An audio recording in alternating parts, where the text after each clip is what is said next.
Hi, my name is Michaela Brown, and the economic problem I will be discussing today is lack of affordable housing in the area.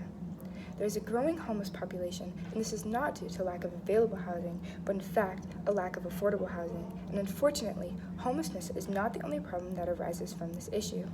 It is estimated that 1 in 3 households in Orange County do not qualify as affordable. Affordable housing generally refers to low-income workers, and those being affected have professions such as teachers, cashiers, servers, and bus drivers. Affordable housing is defined as a household that costs less than 30% of an individual's income, and this is including utility cost. Too many people can simply just not generate enough income to support themselves and their family. This issue does not only affect individuals involved, but the community and economy as a whole. In this video, we will discuss how this problem affects the interactions between local households, business firms, the government, and the rest of the world, as well as its impacts on the product market, factor market, and financial markets. We will also discuss possible solutions, which ones will be the best to implement, and things that you can do right now.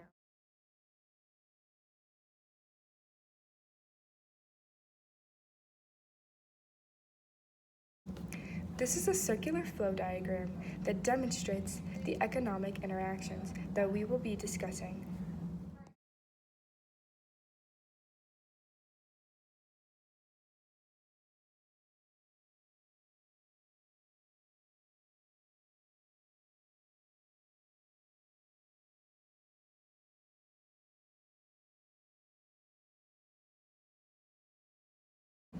The United States has the world's largest economy, making up almost 60% of the global gross domestic product. There is an 80% correlation coefficient between the global and United States economy. This means that issues within the U.S. economy would also negatively impact the global economy. The lack of affordable housing in the U.S. could possibly stunt economic growth around the world. Having access to affordable housing is overall good for the community. Number 1, it creates household stability, lowering the risk that vulnerable families become homeless. Number 2, it creates economic security, meaning families have to make less difficult budget trade-offs, and they can put their money towards other important household needs and savings for the future. Number 3, better education. Quality, affordable housing helps create a stable environment for children, contributing to improved educational outcomes. Number 4, stability and health. Having access to affordable housing frees up resources for food and healthcare and increases access to amenities. Number 5, transportation. Affordable housing located near public mass transit can help low-income residents save money, access better jobs, improve health, and reach critical community services. Number 6, neighborhood quality. Affordable housing contributes to significant economic impacts, including increase in local purchasing power, job creation, and new tax revenues.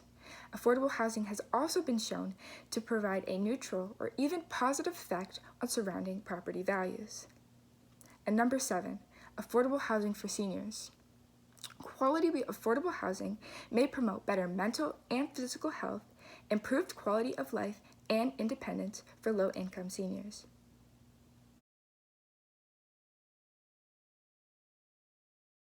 Now let's look at possible actions the government can take to help solve this problem so we can then determine what would be the best way to approach solving this issue.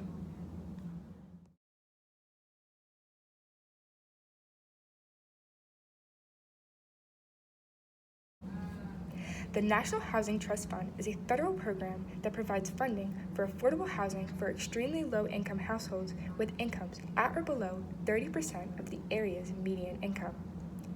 Years where the National Trust Fund is less than $1 billion, all of the funds must be used to benefit only extremely low-income households. In years where the trust fund exceeds $1 billion, states may choose to use up to 25% of the funds to serve very low-income households.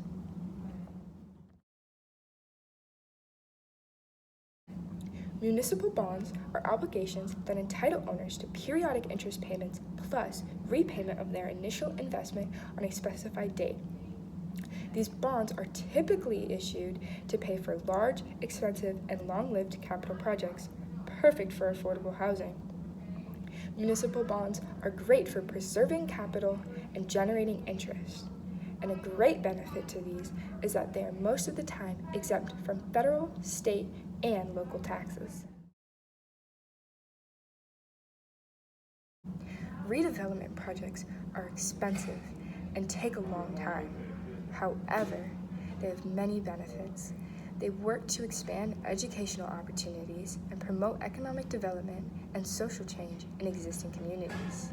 They beautify areas and prevent the development of housing that is not affordable for long-term residents. This also helps in lowering homelessness and crime rates. Whether or not the minimum wage should be increased is a highly debated topic.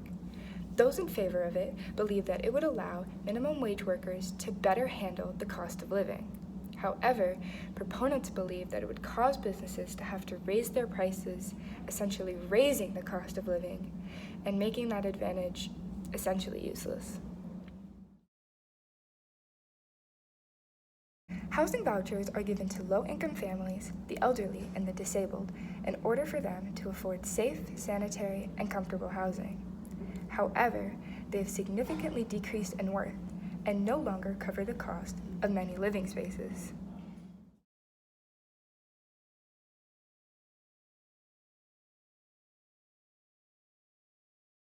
The Low-Income Housing Tax Credit provides a tax incentive to construct or rehabilitate affordable rental housing for low-income households.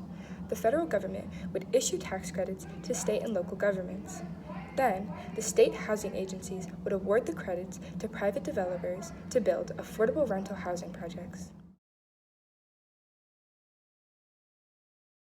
Restrictive zoning and outdated land use regulations are suppressing the housing supply, driving up housing costs, and widening racial and economic disparities. We can fix this by constructing buildings upwards, cutting the red tape and inefficient requirements, and boosting affordability. Collaborating with big businesses can be tricky because often these companies are in some way contributing to the affordable housing crisis. However, taking advantage of the resources, money, credibility, and recognizability of these companies to develop housing projects can be beneficial in the community. Some believe that we should take buildings and land that are currently being used for any purpose and turn them into affordable housing units. Now, there are some benefits to this. Buying prices are cheap and there's not a lot of competition between buyers. However, there are also a lot of costs. Buying abandoned units is not that simple. It can be hard to determine the status of an abandoned or foreclosed property, and it can be difficult to gain ownership of it. And once ownership is gained, lots of money will be needed to put in for repairs. Properties also will need lots of government inspections.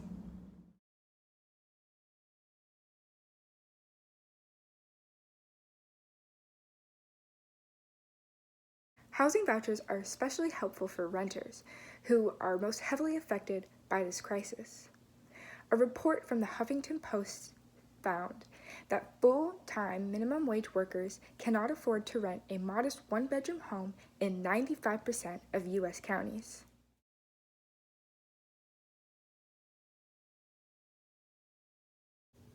Municipal bonds should also be utilized.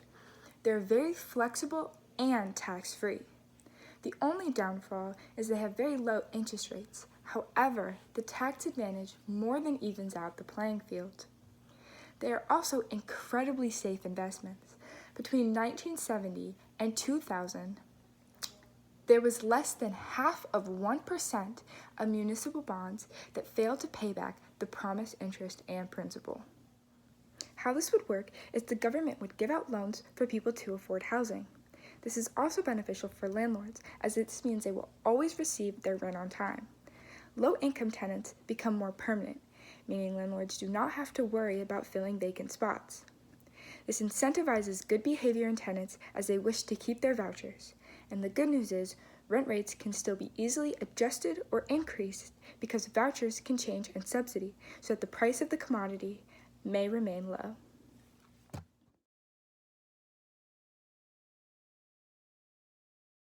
I also believe we should increase minimum wage. It is almost impossible for minimum wage workers to afford the cost of living. This is an extensive problem that requires long-term solutions. Increasing the minimum wage would improve the standard of living, moving people out of poverty. It would increase consumer spending, boosting economic growth. This is also great for the workforce.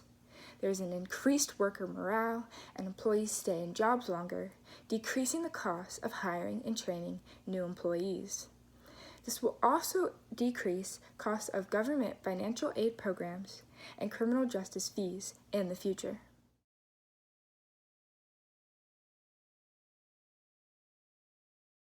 It is essential that we redesign zoning and developmental rules. They currently act as barriers blocking economic interactions. It would be good economic use of land and resources and creates more cost-effective buildings.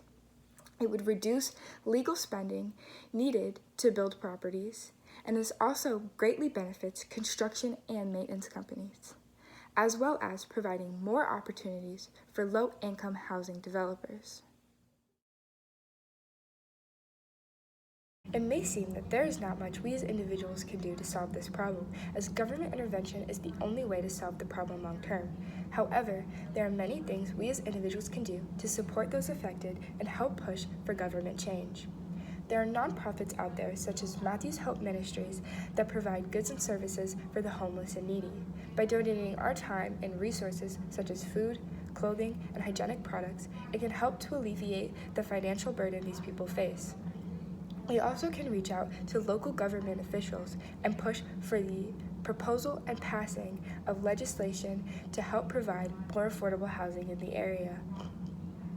This problem is also nationwide and global, so we can support groups such as the Urban Land Institute that push for creating lively communities, using land responsibly, and providing housing for people everywhere. I am the Vice President of the National Honor Society chapter at my school. So what I have done to help fix this problem is teamed up with Matthew's Hope Ministries and gotten the 200 members of my organization to help in aiding these people affected. And while it is good we do this selflessly, remember that the externalities of this situation also affect ourselves, local businesses, the government, and the rest of the world. The government currently spends $51 billion on affordable housing aid, and while fixing this problem would continue and possibly even increase the cost short-term, long-term, we would decrease funds needed for this program and others. We'd be giving the people more purchasing power. 70% of the economy runs off of consumer spending. This is a very important factor, and affordable housing is connected to all of these. So fixing affordable housing is fixing the economy. Thank you.